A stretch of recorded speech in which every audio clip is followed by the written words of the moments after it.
Hi, everyone. Good afternoon. So sorry for the delay today. My apologies. A couple announcements I'd like to get started with today. First, this is coming in from our folks who are in Afghanistan now, from the Acting Assistant Secretary, Alice Wells, who is traveling in the region for the Kabul process. Delegations from the Islamic Republic of Afghanistan, the Republic of India, and the United States of America met today, February 27th, in Kabul on the margins of the Kabul Process Conference for the fourth round of U.S.-India-Afghanistan trilateral consultations. Afghan Deputy Foreign Minister Hekmat Karazi, Indian Ministry of External Affairs Joint Secretary Deepak Mittal, and U.S. South and Central Asia Senior Bureau official Alice Wells met to discuss U.S. and Indian civilian assistance to Afghanistan, as well as regional issues of mutual interest to the three countries. All sides welcomed discussions focused on political, economic, educational, and developmental goals, and agreed that trilateral cooperation strengthens the economic and regional stability across many sectors in Afghanistan. The United States, Afghanistan, and India should continue and increase initiatives that support economic and developmental reforms in Afghanistan. All sides agreed to continue to work together toward a safe, peaceful, democratic, pluralistic, and prosperous Afghanistan that is free from terrorism. They agreed that the dialogue continues to advance shared values and goals, and decided that the next meeting should take place on the margins of the United Nations General Assembly in September later this year. Secondly, I'd like to say that the United States is shocked and saddened by the murder of a Slovak investigative reporter named Jan Kuciak and also his partner Martina Kusa-Nerova. We extend our deepest condolences to their family, friends, loved ones, as well as Mr. Kuciak's colleagues at Aktuality.sk, that is a news site in Slovakia. There appears to be evidence that the murder was connected to his work as an investigative journalist. If that is true, we echo the Prime Minister's statement that this is an unprecedented attack on freedom of the press and democracy in Slovakia. Journalists must be able to work freely and safely to safeguard open and democratic societies. The crime calls for a swift, determined investigation to bring those responsible to justice. Next, I'd like to say that the United States is deeply concerned by the death of a Georgian citizen, Archil Tanushvili, during his February 22nd arrest and detention in the Russian-occupied Georgian territory of South Ossetia. We express our condolences to his family. The United States is also deeply concerned by the arrest of other Georgian citizens, Levan Koshtashvili and Yoseb Paliashvili, and call for them to be allowed to return freely across the administrative boundary line. The United States calls for a full accounting of circumstances of the tragic incident and continues to encourage all sides to agree on additional measures to strengthen mutual confidence and transparency in the affected region. Next, on Yemen, I know a lot of you are interested in what's going on in Yemen. I want to share with you that the Hudaydah port, which is the largest port in the country, now remains open. It has been open since December the 21st. You may recall that the government of Saudi Arabia initially reopened Hudaydah for a minimum of 30 days back in December. We strongly commend the Saudi-led coalition's decision to keep the port open. The gesture signals the coalition's serious intent to support the international community's efforts to address the humanitarian crisis in Yemen. Hudaydah is the country's largest port and is a critical entry point for much-needed humanitarian aid, commercial goods, including food, fuel, and also medicine. We urge commercial shippers to continue to use Hudaydah Port and U.S. government-funded cranes to transport vital supplies into the country. And then lastly, later this week, on Thursday afternoon at the White House, our Deputy Secretary John Sullivan will participate in the White House Cabinet-level Opioid Summit to publicly highlight the agencies that are playing a key role in addressing America's opioid crisis. At the summit, Deputy Secretary Sullivan will join Department of Homeland Security Secretary Kirstjen Nielsen and the Attorney General Jeff Sessions on a law enforcement panel to discuss the State Department's aggressive global counter-drug efforts to stop the overseas supply of illicit opioids. Since the vast majority of illicit opioids like heroin and fentanyl come from overseas, the State Department has a crucial role to play in stopping the sources of supply as part of the broader U.S. government effort. According to the most recent CDC data, in 2016, nearly 64,000 Americans died from drug overdoses, and 2/3 of those were from opioids. In response to the epidemic, the State Department is leveraging its partnerships in Mexico and China and the broader international community to choke off illicit supplies. We are supporting Mexican authorities' efforts to more aggressively eradicate poppy crops, build law enforcement capacity, enhance border security, and also bring transnational criminal organizations and drug traffickers to justice. Energized by President Trump's visit to China last November, we're building more productive relationship with China to address the synthetic drug problem. As a result of our cooperation, China has established domestic restrictions on the production and distribution of 143 substances, including a number of fentanyl-related compounds. Thursday, we'd be more than happy to share the remarks of the Deputy Secretary after his meetings at the White House. And with that, I'd be happy to take your questions. Josh? Sure. Thanks, Heather. I want to talk about Syria, but before I do, I wanted to know if I could defer to my colleague from NPR, who I know is under a tight deadline today, and if you could come back to us. That's so nice of you. Hi, Michelle.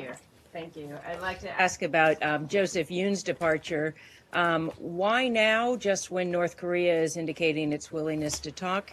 And how do you keep open channels of communication with Pyongyang without an experienced diplomat like Joseph Yoon in that position? I guess first I would say that we want to thank Joe Yoon for his many years of service here at the State Department. Many of you know him as someone who handled some of our North Korea issues, as well as somebody who helped facilitate the bringing home of Otto Warmbier last year.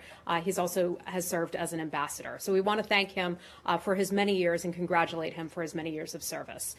The State Department has 75,000 people that work for us around the world. To imply that Ambassador Yoon is the only one who's capable of handling North Korea would simply be wrong. We have a deep bench of very experienced people. Our acting assistant secretary, Susan Thornton, who is now a nominee to be the assistant secretary for East Asia Pacific, for EAP, is more than capable of handling that job. She is a fantastic diplomat and well respected across the Foreign Service and across the world as well. In addition to her, we have Mark Napper, who serves in South Korea. He's very experienced in these matters. And we have our Director for Korea Policy, Mark Lambert, here at the State Department. Some of you I know have had the chance to meet him as he's briefed some people on issues related to the DPRK. This was a personal decision. It's something that Ambassador Yoon had made clear to the State Department. He had a conversation with Secretary Tillerson about it. We are certainly sorry to see him go, but we're fully confident that we have terrific, qualified, experienced people who will take this on and continue our maximum pressure campaign. Our policy has not changed. We continue to push ahead and forge ahead with our maximum pressure campaign that extends well beyond the State Department, also to the Department of Treasury, the White House, the NSC, and other cabinet departments as well.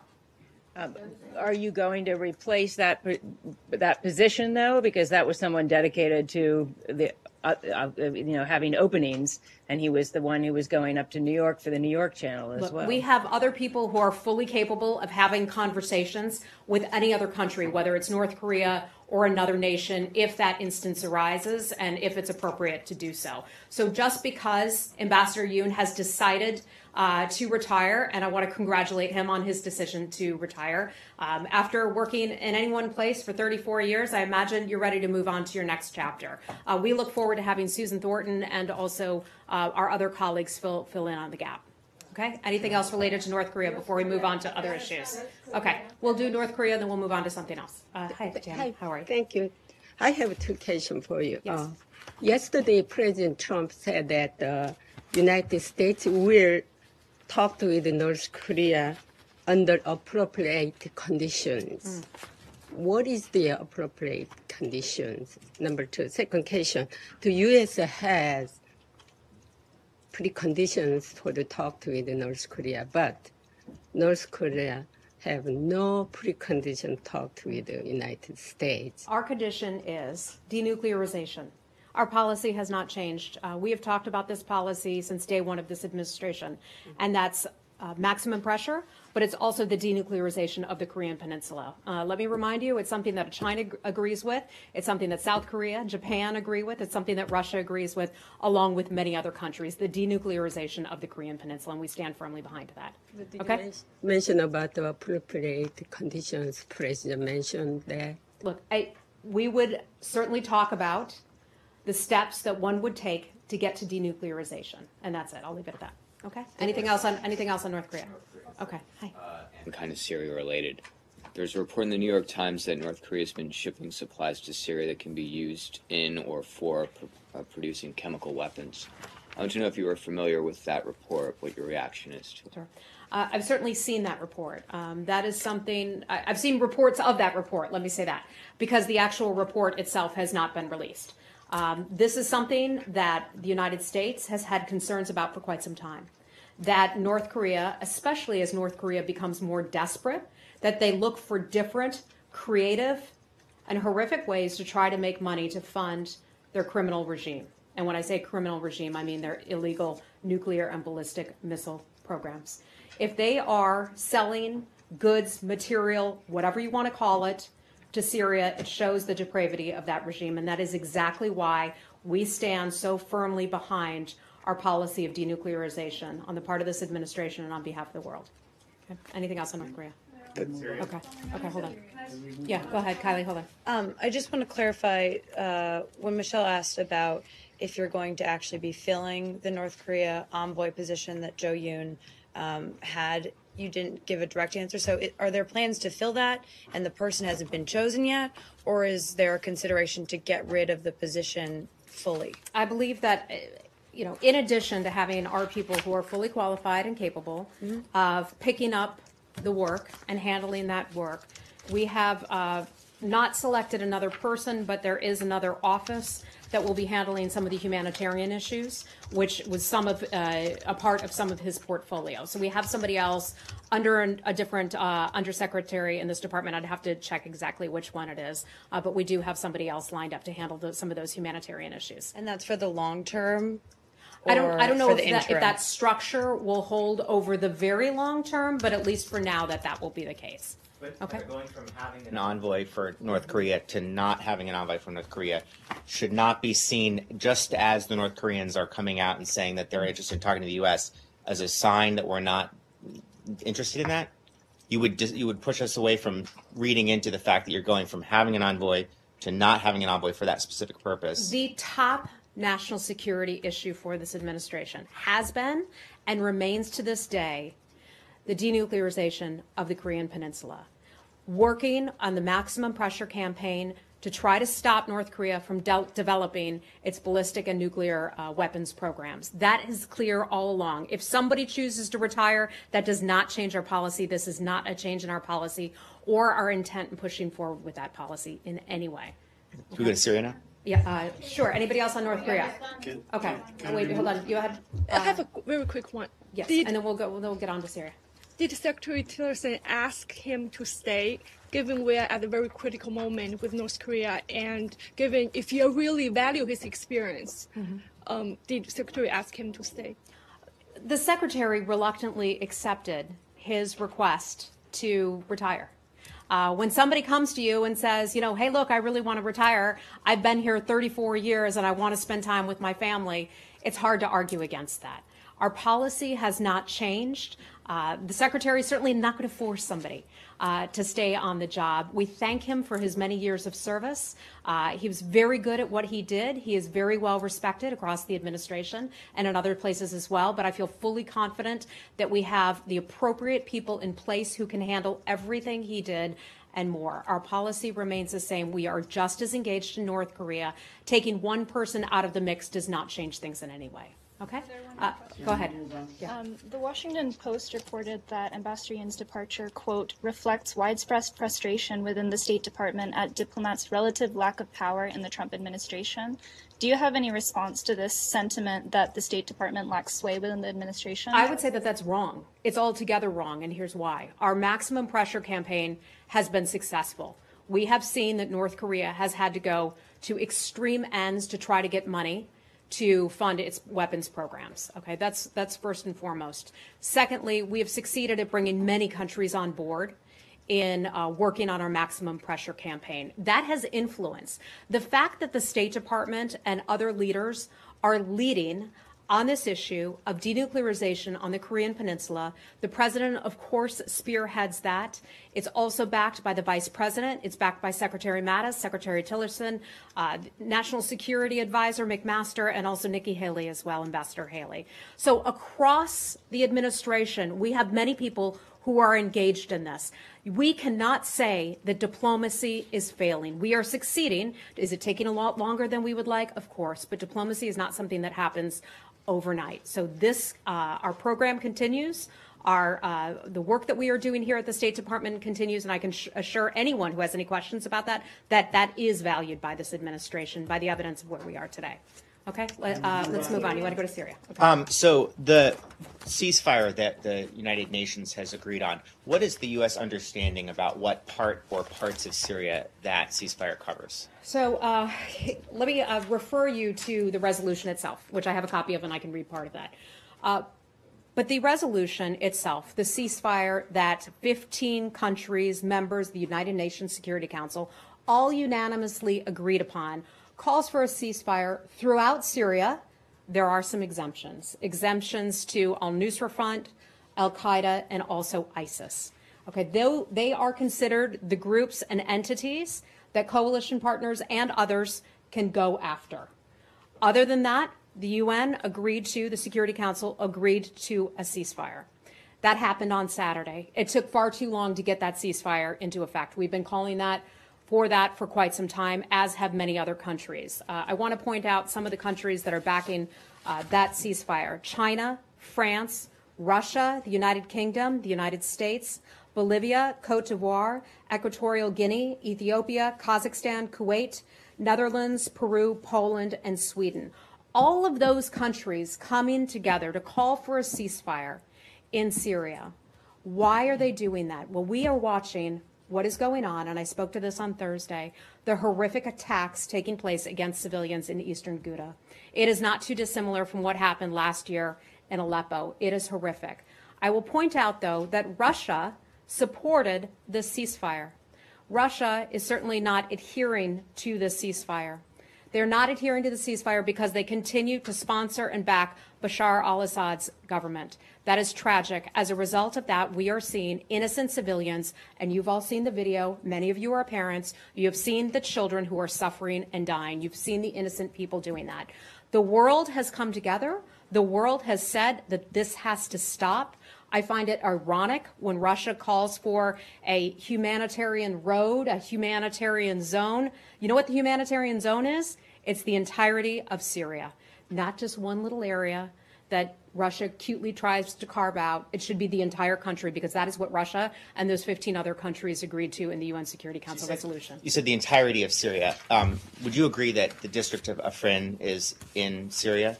The district, yes. If you look at a map, it is certainly within Syria. So yes. then, when Turkey says that it is not bound by the ceasefire and is free to continue going after the Kurds there, would you agree that Turkey is violating the UN ceasefire? I would encourage Turkey to go back and read this resolution, the unanimously agreed upon resolution on Saturday, and I will quote some of this to you. I won't read the entire thing to you. Demands that all parties cease hostilities without delay and engage immediately to ensure full and comprehensive implementation of this demand by all parties for a durable humanitarian pause for at least 30 consecutive days throughout Syria to enable the safe, unimpeded, and sustained delivery of humanitarian aid and services and medical evacuations of the critically sick and wounded in accordance with applicable international law. Hold on, let me get to that point. It affirms that the cessation of hostilities shall not apply to military operations against the Islamic State of Iraq and the Levant, ISIL, also known as Daesh, al-Qaeda, and al-Nusra Front, and all other individuals, groups, undertakings, and entities associated with al-Qaeda and ISIL and other terror groups as designated by the Security Council. So I think the resolution was clear here in naming exactly which groups are considered to be exempt from the ceasefire. So if our NATO ally Turkey is going to flout this UN ceasefire, then why should Russia feel more bound by it than Turkey does? Russia signed on to this. That's first of all. Russia signed on to this as an entity that agreed to this UN Security Council resolution. Let me remind you also that Russia had agreed to help years ago Syria with getting rid of its chemical weapons. Russia has failed to do that. I want to point that out. as well. Turkey is more than welcome to go back and read the exact text of this UN Security Council resolution, and I would suggest that they do so. Okay? Can we move on? We probably have a few more questions. Laura, go right ahead. Would you encourage Turkey to reach some sort of ceasefire and a freeing? I would encourage Turkey to go and read this resolution, see what the world and the international community is saying about this. It sounds like that. If I could ask you about Masroor Barzani and the Iraqi issue of the airports. But Masroor Barzani is chancellor, as you know, of the Kurdistan Region Security Council, is here. He met with people at the White House and in this building. He was told repeatedly the U.S. supports a strong united Kurdistan and a federal democratic Iraq. But just yesterday, the Prime Minister extended this ban on Kurdish airports for another 3 months. Do you have any comment on that? Is it consistent with your policy? It's consistent with what we've said all along, that we would encourage the regional government of Kurdistan and also the Iraqi government to sit down and have talks. We want them to resolve their remaining differences. They haven't done enough, certainly, to do that, to resolve those remaining differences. But we also believe that they have to swiftly compromise as a sign of good faith. So we would encourage them to sit down and have talks and figure this thing out. Are you disappointed in the renewal of this airport ban? Look, I think that's up for them to decide, but we have made our positions clear with both the Iraqi government and the Kurds as well. Can we move on to the policy? Okay. Yeah, I want to ask you about the embassy. Yes. Moving of the American embassy from Tel Aviv to Jerusalem. Was the Secretary of State consulted on the timing? Was he consulted that the embassy would be moved on the 14th of May? The Secretary has been involved in this process Right, all along. But All is it- along. Yeah, all along. So, but isn't that in contradiction of what he said like 3 weeks ago, when he said that this is going to take 3 years, 4 years down the line? This is not going to be happening anytime soon. No, isn't that in contradiction? That is with that he is not said? what the Secretary said. When we first announced Right. that we would be moving our embassy, we said it could take up to a certain number of years. And the fact that we were able to come up with a different kind of process, a different type of structure right now, is just an extension of what the Secretary had said back then. The Secretary signed off on the security details of this. You all very well know that the Secretary put safety and security as his top issue for our personnel and for American citizens. So it's not done in any way to sort of help an embattled Israeli Prime Minister. I'm sorry?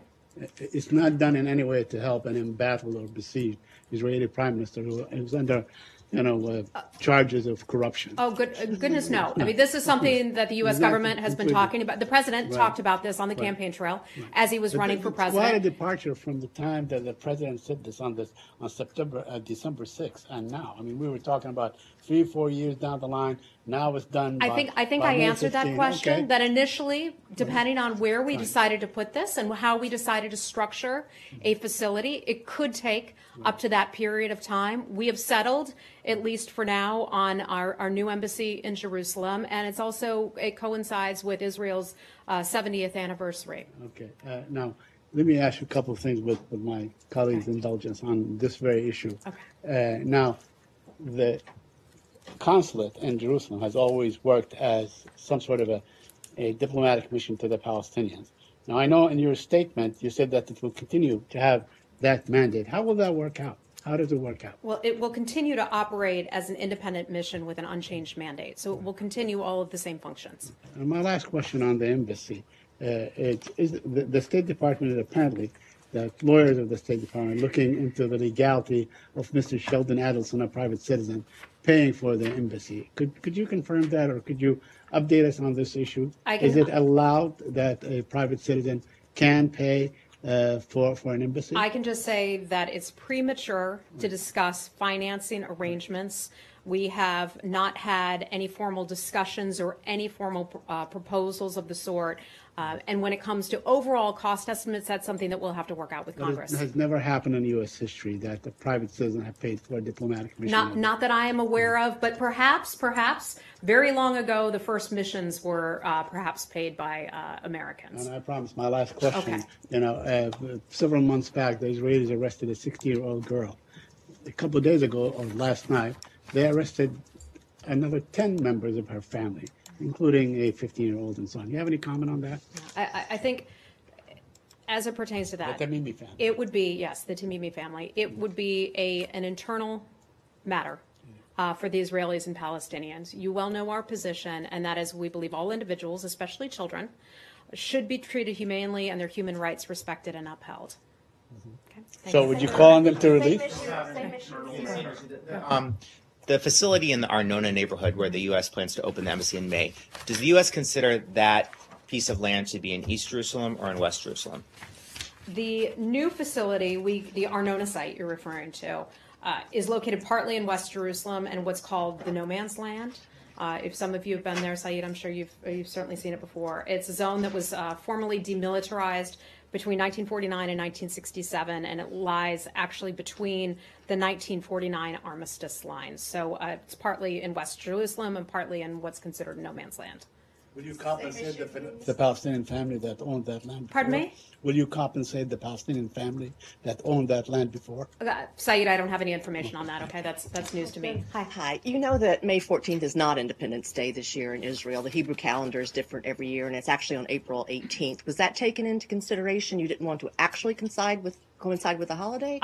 Or you weren't aware of... I'm sorry, I'm not aware of the actual holiday scheduled calendar. My understanding is that it's to coincide with Israel's 70th anniversary. But it's not. That's the point. So well, I will see if there is some sort of change on that for you. Thank you. Thank you. Okay, let's move on. Nazira, hi. Hi, Well, 70 thank you years. very much. You mentioned about Kabul conference. I'll check our calendar. Go ahead, Nazira. I forget my question. Yes, you get your question. It's okay. No. Kabul conference. What's your expectation? All the way from Afghanistan, Dave. By the way, welcome back. Nazira, go right ahead. Kabul conference. Yeah, I was the conference. What's your expectation? And also Tashkent conference coming soon too. Right. So a couple things going on and a lot going on in the region from where you're from. And we're pretty enthusiastic about it, at least in terms of our participation and our long-term hopes for Afghanistan, despite the horrific attacks that we have seen taking place. And I'm constantly reminded by the resilience of the Afghan people. Remember, last year there was a Kabul conference, and they held that Kabul conference immediately after or not long after there were some horrific attacks as well. So the fact that the Afghans are willing to go forward with that is impressive and a testament to their bravery. The Kabul Process Conference in general, it takes place tomorrow. It begins tomorrow. It's an Afghan-led, Afghan-owned initiative to try to bring together different international partners to coordinate international efforts to support Afghanistan's pursuit of peace. The Afghan government, the United States, is participating in this as well as other international countries. We anticipate that we'll have candid conversations about peace, about security, about overall connectivity, building and those types of things regarding Afghanistan, but also the broader region. The fact that the meeting is happening is something that's really impressive, and we look forward to being a part of that meeting. In terms of, you were asking about Tashkent in Uzbekistan, there is a conference that is being held there. It's being led by the government of Uzbekistan. The government of Afghanistan will take part. Uzbekistan has really what's considered a historic role. Our Acting Assistant Secretary Alice Wells, who's participating in some of these overall broader discussions, has spoken about this, and she's really pointed out that she sees a new Tashkent and how helpful they have been to the overall process and growing prosperity in Afghanistan.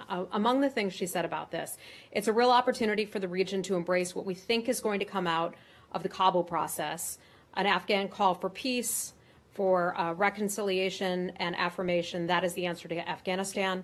And so to be able to gather in Tashkent and to have the regional powers and important global powers there to be able to take that proclamation and endorse it and look at how the region can support this is very important.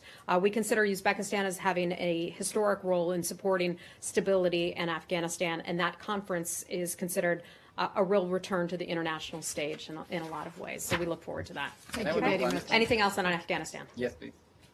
Okay, go right ahead. Thank you so much. Jahan Zevali from Airwine News TV. A few weeks ago, President Trump said that no more talks with the Taliban, but Taliban released a letter asking American people to press their government to withdraw from Afghanistan. Taliban also offered to participate in the peace talks. So what is the future of peace talks, and will the U.S. be a part of any dialogue with the Taliban? Would you mind backing up and restating part of that question? I didn't catch the top part. Taliban released a letter. Oh, a letter, yes. Yes, in which they said they can be a part of the dialogue process. So will U.S. be a part of that dialogue process if it happens in near future? So we certainly saw this letter and are aware of this letter. Any peace talks with Afghanistan have to be Afghan-led and Afghan-owned. That has long been our policy. The Taliban, unfortunately, does not seem ready at this point to sit down and have conversations about peace talks. We hope eventually they will, because that is the best way to be able to have peace in Afghanistan. Ultimately, we don't see there being a military solution to the situation in Afghanistan. Ultimately, it has to be a political situation, a political solution. And that can best be done if the Taliban is willing to sit down and have talks. Certainly, the United States government could have a role in that, but that is that's really up to Afghanistan. But it has to be Afghan-led and Afghan-owned. The Secretary General of United Nations, Mr. Antonio, expressed his concern on the tensions between Pakistan and India, and he offered a role of mediator between the two countries. I'm just asking what role U.S. can play to ease down the tensions there, because a lot of fighting incidents and a lot of civilians and security officials lost their lives during the last few days. Understood. We think that both sides would certainly have to sit down and have talks about that. Okay. Hi. Dave, hi. Yes. Thanks. Senator Markey wrote a letter yesterday to Secretary Tillerson about saying that the Trump administration is pursuing a deal to sell nuclear reactors to the Kingdom of Saudi Arabia. He has a long list of detailed questions. I won't repeat all 12 of them. But the top line question, I suppose, is, are you negotiating with Saudi Arabia to sell them nuclear reactors? And if so, would you conclude a so-called 1-2-3 agreement in order to insist Saudi Arabia forego uranium enrichment and spent fuel reprocessing, which apparently is a thing that you've insisted upon in the past? I have not seen Senator Markey's letter to the State Department, so I cannot confirm that we've... Okay, I haven't seen it. I haven't had time to review it. I can take it back, and I can sit down and spend some time reviewing it, if you like. Yes, please. I'll leave this with you. Okay, I'll just leave then. All right.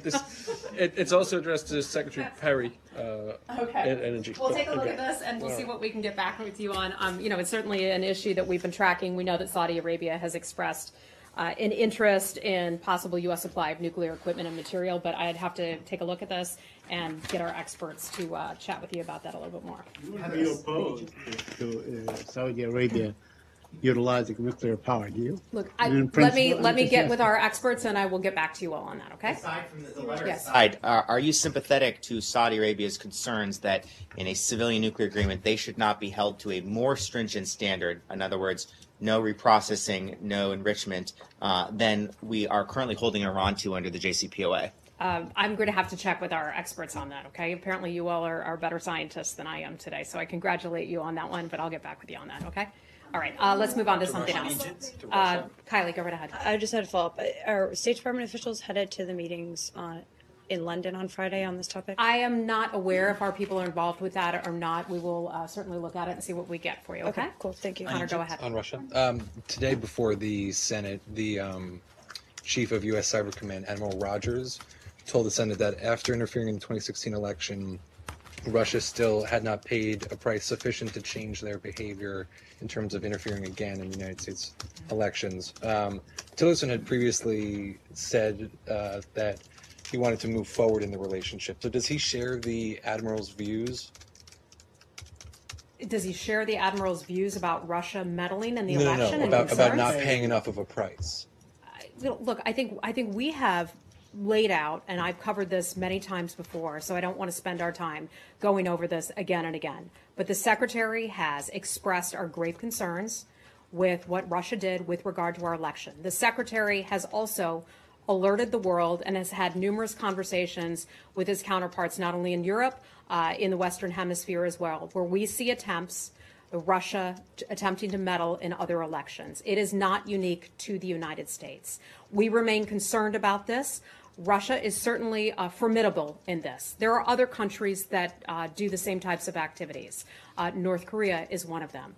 We continue as the government, as a whole of government approach, to take a look at different ways of hardening our overall electoral process.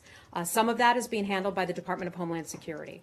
There are some efforts on the part of the State Department, although what we do here tends to be outward looking to other countries, not inward here in the United States, because we do diplomacy with other countries. But there are a lot of activities in place. We have talked many times, and I can go over the exhaustive list of sanctions and other things that the State Department, Treasury, and others have been imposing on Russia as a result of its activities. Just because Russia is called out or penalized for its activities does not mean that Russia is necessarily going to stop. And I say that in a broad fashion. If we look at what Russia has done in Ukraine, if we look at Russia activities in Syria, if we look at Russia activities in Georgia, I talked about part of what has happened in South Ossetia and Abkhazia as well years ago. So we see that they're involved in other things. The world has called them out for some of their activities. Russia eventually is going to, if they want to be seen as a valued partner and a responsible partner for the world, they're going to have to step up and refrain from some of these activities. But so in terms of moving the relationship forward, does the Secretary believe that Russia has paid a sufficient price and therefore we could begin to move forward? You know, I'm not sure that we're there yet. I'm really not sure that we are. It is, and the Secretary has been clear about this, we're at a low point in our relationship with Russia. There are other countries that share that with us where we're at a low point. They may be at a low point with other countries as well. No, I will decline to name it. But he's been very clear about saying we are at a low point. Are there some areas where, as two nuclear-powered countries, that we will have to work together? Certainly there are. And there are some areas, despite all of our differences, where we are still working together. And I'll go back and I'll name that southwestern ceasefire in Syria, where the U.S., Jordan, and Russia are working successfully to have a ceasefire that has been in effect since July of last year. It would be nice if that could be used as a model in other parts of Syria. That's what one of the things that we're trying to push for. Okay. Anything else related to Russia? Yeah. So today, the DC City Council, working with U.S. lawmakers, including Senator Rubio, held a ceremony with Russian dissidents to rename a plaza in front of the Russian embassy on Wisconsin Avenue. Is now on Boris Nemtsov Plaza in honor of the slain liberal politician. Now, obviously, this was an initiative that an external group of people came up with, but I noticed that Assistant Secretary of State Wes Mitchell was there. Does the State Department support this decision, and does it? Do you think it would be helpful in bringing pressure on the Russian mission and on the Russian administration more generally? You know, I can certainly tell you that this was a D.C. Council decision. I can confirm that Assistant Secretary Wes Mitchell was there. You know, I also want to reiterate what happened 3 years ago, earlier this week. Actually, it was just yesterday. And that's when the opposition leader, Boris Nemtsov, was assassinated just outside of the Kremlin. I'd like to read from you a little bit from the statement we put out, because it was yesterday, and I know we didn't brief yesterday. In honor of the memory of Boris Nemtsov's life and his work, we renew our call on the government of Russia to uphold its obligations to promote and protect universal human rights, including freedom of expression, peaceful assembly, and freedom of association. We urge the Russian government to ensure that all involved in the crime of his death, including those who organized it or ordered it, are brought to justice. The Russians are going to rename the street outside the U.S. Embassy in Moscow. Is that something that you're all worried about?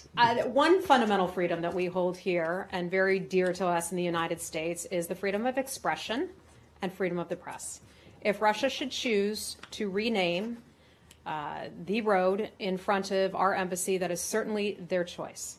That is certainly their choice. And I think that would, in fact, be a good example of our support of freedom of the press and freedom of expression. We hope that journalists will be able to cover various news events in Russia or things that take place here in the United States, and that they could report as freely as all of you can. Department issue? Can I ask about a department? Okay. Related? Yes, Hold on, there's Saeed, radio. I'm going to get to some other people here, okay? I'll come back to you after I call on some of our other journalists, okay? Thank go you ahead. so much. I understand the White House has some comments on this before. I just want to know if State Department have anything to add on China. Do you have anything on Chinese proposal to abolish the presidential term limits? Certainly. So we've been following very closely what has happened in China and the response to the China Communist Party seeking to abolish term limits there. Strong institutions, and this is another fundamental freedom of the United States, we believe that strong institutions are more important than individual leaders. Promoting human rights and democratic governance is a core element of U.S. foreign policy. It's an essential foundation of a stable, secure, and functioning society. The United States remains unwavering in its commitment to advance personal liberty, human dignity, and global prosperity globally. And that's all I have for you on that. Okay? Cuba. Radio Cell, which is something that you sponsor and finance.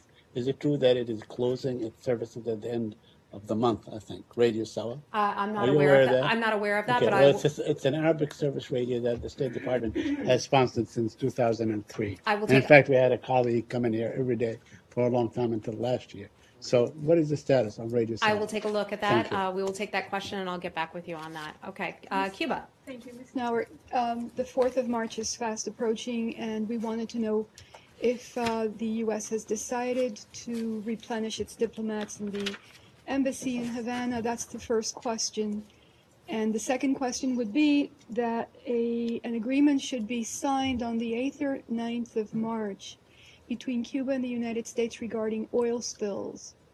Have you any information on that as well? In terms of our order departure status, which is the current status at our embassy in Havana, we have to review that every 30 days, and the next time that is up is actually March the 4th, so that's coming up on us quickly.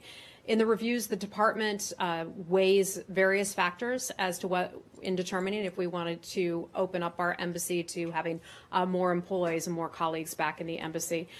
We have to determine if conditions on the ground warrant lifting that departure status, so we're still in conversations and discussions and deliberations about that. We haven't made a decision just yet, but we'll let you know hopefully by March the 4th.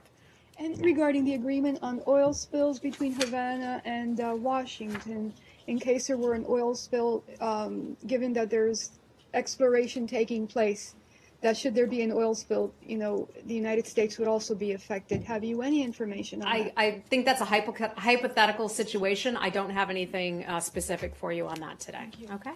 All right. Secretary's previous comment that the current status at the embassy will remain in effect until Cuba can tell the United States that the attacks have stopped. Is that still an operative statement? I believe it is. I'd have to check with the Secretary on that. You all know that he's out this week, unfortunately, but that's something I'll just have to check on. But we have until March the 4th to make our final decision about order departure. Okay, we've got to wrap it up, guys. Okay, thanks.